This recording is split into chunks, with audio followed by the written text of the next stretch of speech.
إله إلا الله لا إله إلا الله لا إله إلا الله. السلام عليكم ورحمة الله تعالى وبركاته. Alhamdulillah, Allah subhanahu wa ta'ala nous a réunis, vous a réunis dans cet espace qui est bien équipé physiquement, comme il est bien équipé symboliquement. On se rassemble dans une agence de voyage. Bien entendu, lorsqu'on va à une agence de voyage, on cherche à voyager. Tu ne veux pas aller dans une agence de voyage sans savoir qui tu es, sans avoir ton passeport en main, sans savoir ta destination. Il y a 3 questions. Avant d'entreprendre le voyage, on doit les savoir. Tu dois t'assurer de ton identité. Tu ne peux pas usurper, tu ne peux pas voyager avec l'identité de quelqu'un d'autre. Donc avant d'entreprendre le voyage, tu dois savoir qui tu es. Sinon, c'est quelqu'un d'autre qui va voyager à ta place, c'est toi-même. Il faut que ton passeport soit le tien. Il faut que tu aies ton passeport en main. Tu t'assures de ton identité, tu aies ton passeport en main. C'est ton passeport, ce n'est pas le passeport de quelqu'un d'autre. Et il faut que tu connaisses ta destination. On ne va pas à l'agence de voyage, on lui dit, OK, donne-moi un billet d'avion, puis, malish, le premier avion. Non, on est toujours sûr de notre destination, on connaît ce qu'est notre plan, et c'est comme ça, et l'agent de voyage, il nous aide. Alhamdulillah, Allah subhanahu wa ta'ala nous a rassemblés dans cet endroit béni, qui est bâti sur des nobles intentions. Et même le nom, c'est Go Mecca. Ça invite les gens à aller, à entreprendre le premier voyage qu'Allah subhanahu wa ta'ala a demandé à l'humain de faire. Voyager, même le voyage physique, est une ibada en soi. Le prophète al-Masih, alayhi salam, il s'appelle al-Masih. Al-Masih, ça veut dire le voyageur. Littéralement, al-Masih, c'est-à-dire alladhi yasih fil ard, Jésus, alayhi salam. Son nom, Al-Masih, ça veut dire, parmi les noms de Al-Masih, ça veut dire le voyageur, celui qui voyage beaucoup. Effectivement, Isa était chaque jour dans un village. Il n'a jamais passé 2 jours consécutifs dans un même village. Il voyageait beaucoup. Il était toujours ce qu'on appelle en siyaha. Il était toujours en voyage, de village en village, de ville en ville, de famille en famille, de tribu à un autre. Il invitait les gens à son Seigneur. Il invitait les gens à la maison de son Seigneur, à la demeure. Il invitait les gens à faire le voyage.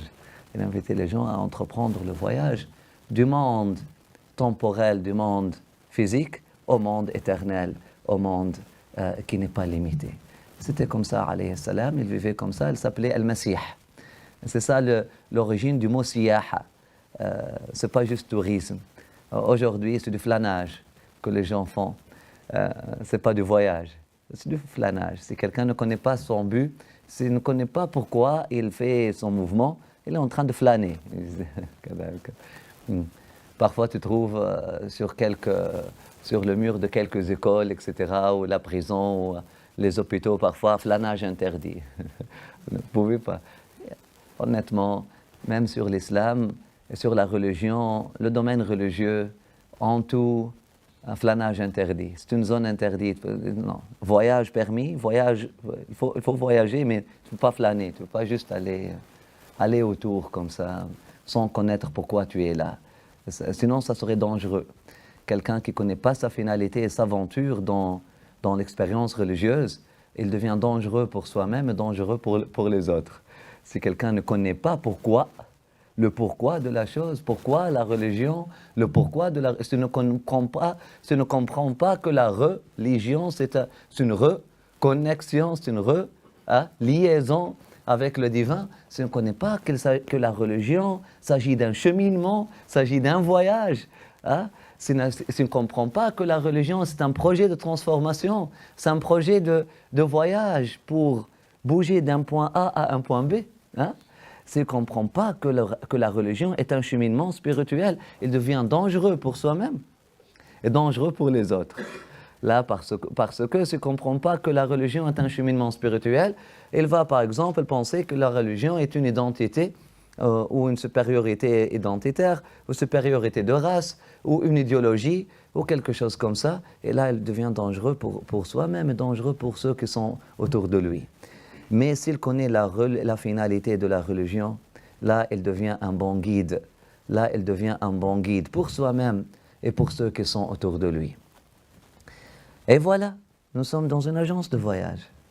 Dans une agence de voyage qui a le titre de Go Mecca. Vas-y pour la Mecca. وأذن في الناس بالحج مكة مكة la Mecque ou le Hajj. Le Hajj en arabe, ça veut dire le qasd, le but. Le but. Le Hajj, Hajja, yahujju, c'est-à-dire il s'est dirigé dans une direction afin d'atteindre un but ou une destination, ou c'est ça, un point. هذا الحج. ولله على الناس حج البيت. Allah subhanahu wa ta'ala, il a demandé aux humains de faire ce voyage-là. Subhanallah. Toutes les activités humaines, toutes les activités que l'humain entreprend peuvent être des activités obligatoires ou interdites, ou simplement permises, ou recommandées, ou zone grise, disons makrouh, mal recommandée. N'importe quelle action de l'être humain. Boire dans un contexte bien déterminé, c'est une obligation. Le jour de Eid, tu dois boire. Si tu ne bois pas, si tu ne manges pas le jour de Eid, tu as commis haram. Boire un jour avant le Eid, le mois de Ramadan, c'est haram, c'est interdit. Manger, même chose, subhanallah. Ça dépend du contexte. Dans le contexte normal, c'est permis.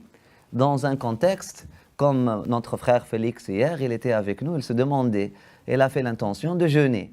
Il a fait l'intention de jeûner, et là, il était tout gêné, à cause qu'on était là. Et puis, lui, il a fait l'intention de jeûner, nous sommes ses invités. Est-ce que je mange? Est-ce que je jeûne? Qu'est-ce que je fais?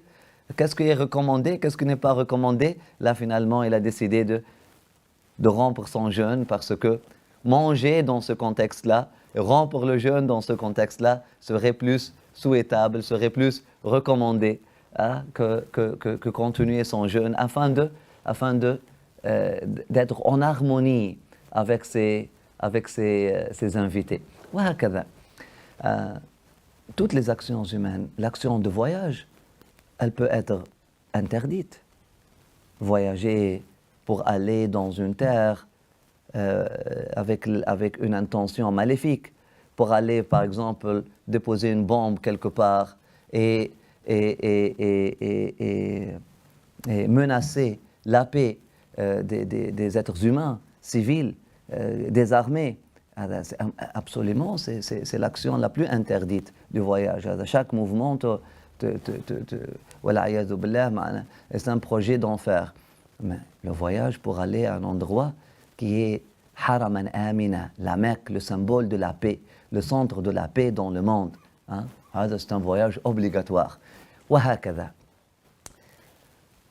Tout ce symbolisme-là, c'est au cœur de notre sujet. Notre sujet, c'est les bienfaits de Ramadan et les 10 dernières nuits. Mais absolument, il faut comprendre que Ramadan, c'est un voyage. Ramadan, c'est un voyage. Un voyage qui dure 30 jours, 29 à 30 jours. Vous avez des moments de repos, mais chaque jour, vous avez 12 heures à parcourir. C'est un voyage. La destination, c'est Allah subhanahu wa ta'ala. C'est Dieu soi-même. Le point de départ, c'est l'humain. Le point de départ, c'est l'humain. On cherche l'éternel via le temporel. Voilà ce qu'est le jeûne. Voilà le symbolisme spirituel du jeûne. On cherche l'éternel, on cherche le spirituel hein, via à partir du temporel. Ceci nous mène à la définition, c'est quoi jeûne? Jeûner en français, ça veut dire hein, s'abstenir de manger. Sam en arabe a un sens beaucoup plus profond que ça. Beaucoup plus profond que ça. Comme salla en arabe a un sens beaucoup plus profond que prier. Comme zakka en arabe a un sens beaucoup plus profond que donner la charité. Comme hajja en arabe a un sens beaucoup plus profond que faire le pèlerinage. Comme shahida, Allah ilaha illallah wa anna Muhammad Rasulullah sallallahu alayhi wa sallam, a un sens en arabe beaucoup plus profond que témoigner de l'unicité d'Allah subhanahu wa ta'ala. Nous remarquons que en français, le mot décrit plutôt l'action de l'être humain. Lorsqu'on dit sama, l'emphase est mise sur l'action de l'être humain. Qu'est-ce qu'il est en train de faire en ce moment-là? Donc ça vise l'apparence de l'action. Il s'abstient de manger, il s'abstient de boire. Jeûner. Lorsqu'on dit salla, on l'a traduit pour prier, ça décrit aussi l'action elle-même. En arabe, salla, par exemple, ça veut dire arriver. Wasala, se connecter. Salla, hein? Donc c'est beaucoup plus que prier, beaucoup plus profond que prier. Prier, c'est l'action que l'être humain fait, mais salla, c'est le résultat, c'est le fruit qu'on cherche à travers l'action. Le fruit qu'on cherche à travers l'action. Hajja, hajja, ça veut dire en arabe les deux. Donc toutes les terminologies arabes, ils décrivent et le chemin, le moyen entrepris, et la destination finale, ou le but recherché. Lorsqu'on dit salla, ça peut décrire l'action de la prière, mais aussi ça décrit la destination finale, le but final. Qu'est-ce qu'on cherche à travers cette action-là? On cherche une connexion, une vraie connexion. Hein? On cherche à arriver. Salla, comme wasala, le verbe wasala, salla, arriver à destination. Subhanallah. Hajja, hajja, en arabe, veut dire prendre la mahajja, prendre le chemin, qu'on appelle mahajja, hein?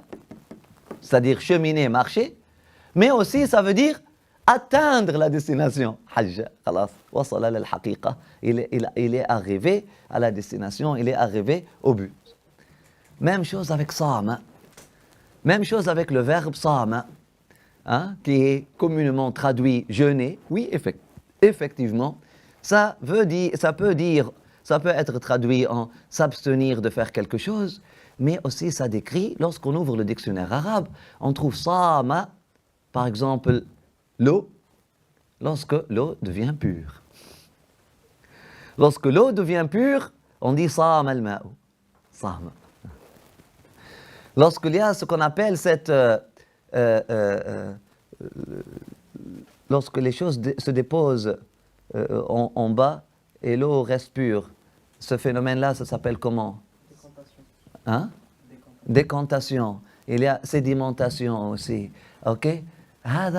En arabe, ça s'appelle saum. Lorsque l'impureté se sépare de la pureté, et lorsque le pur reste pur. Lorsque l'eau, par exemple, reste pure et toutes les impuretés se sont séparées, on appelle ça saum en arabe. Subhanallah. Sama en arabe veut dire aussi, pour la flèche, on dit la flèche, sama rumh, c'est-à-dire lorsqu'il atteint sa cible exactement au centre. هذا صوم aussi.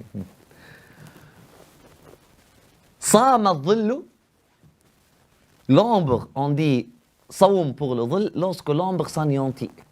Lorsque l'ombre s'anéantit. Donc vers l'heure de midi, il n'y a plus d'ombre. Lumière, il n'y a que lumière, il n'y a plus d'ombre. Subhanallah. C'est très symbolique. Ces trois symboles-là sont effectivement le but cherché à travers l'expérience spirituelle ou à travers le cheminement spirituel ou le cheminement dans ce chemin spirituel qui s'appelle Ramadan. Ramadan, c'est une expérience spirituelle, c'est une agence de voyage, c'est un chemin à parcourir et qui te donne quoi? Atteindre ta cible, anéantir tes ombres et c'était quoi l'autre sens? Se purifier, yamiz Allah al-khabitha min al-tayyib, afin d'atteindre cette séparation entre tes lourdeurs matérielles, afin que tes lourdeurs matérielles tombent en bas, hein, et ton potentiel spirituel monte en haut. Ce phénomène-là, tu as des lourdeurs matérielles,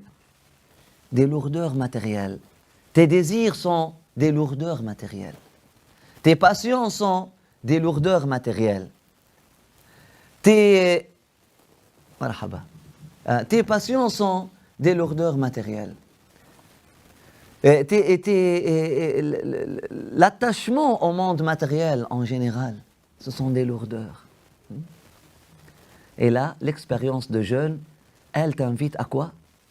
À t'interdire des actions qui t'attachent au monde profane. Elle te dit, ou au moins à les balancer, à les contrôler, à te les interdire à un moment donné, ou les balancer. Donc, tu manges à une certaine mesure.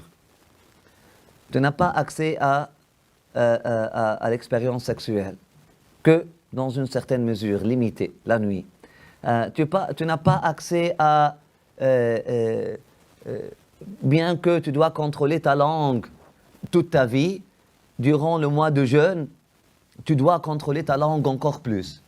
Le prophète sallallahu alayhi wa sallam, il dit, il t'invite même à aller à l'encontre de la nature humaine qui n'est pas travaillée. La nature humaine qui n'est pas travaillée, si quelqu'un t'insulte, hein, naturellement parlant, par nature, tu vas faire quoi? Tu vas répondre. C'est très difficile de ne pas répondre. C'est très difficile. Ne pas répondre à quelqu'un qui nous insulte revient à aller à l'encontre de notre taba.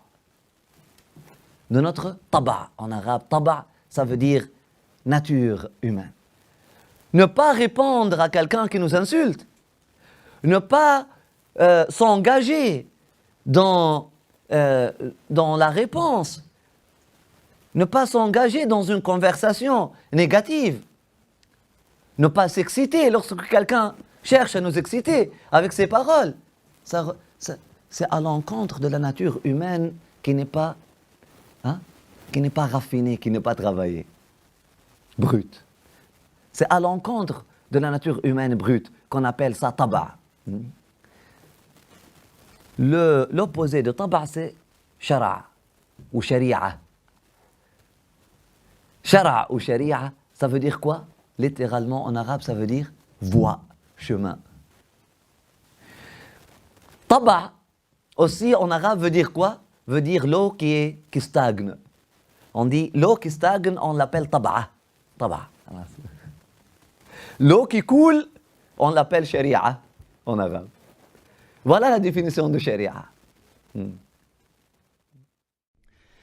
يا عالم السر منا لا تحتكي الستر عنا وعافنا واعف عنا وكلنا حيث كنا